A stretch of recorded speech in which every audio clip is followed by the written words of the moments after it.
Another significant question we have is, can a property be brought under a trust? So this is a question I get all the time from Americans who want to buy in Israel, especially for tax planning in the US. People have funds in trust who want to buy in Israel. The answer is quite simple. The answer is no. You cannot buy a property in Israel in And the there name we of a lost a trust. lot of clients. But, and there comes the answer of how you can do it.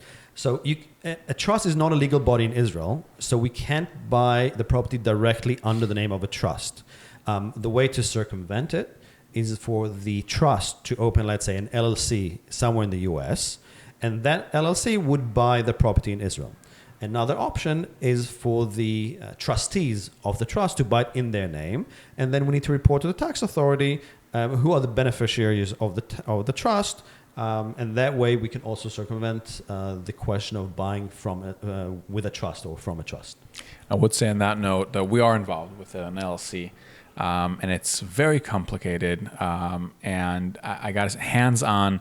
Our position in this part is to get all the details in order of the purchase, and we can't do it without a trusted lawyer that will help us with the whole LLC and where is it registered, Chevrat Bat, Snif in Israel. Very complicated, but it's interesting. It's actually interesting field.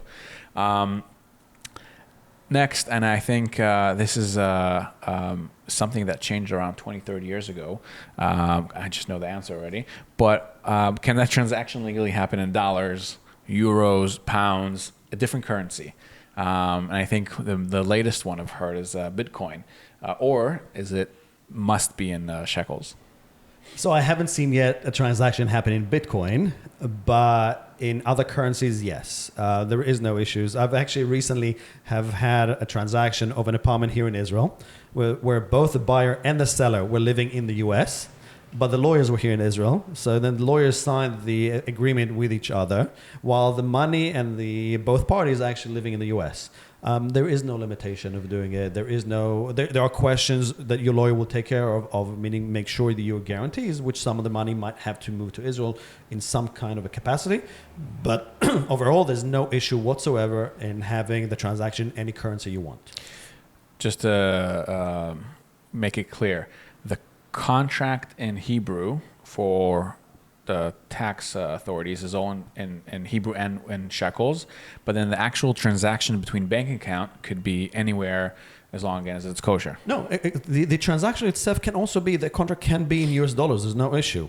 The tax authority calculates the tax based on the exchange rate at the day of the day. So Brilliant. There's no issue with the contract being in dollars.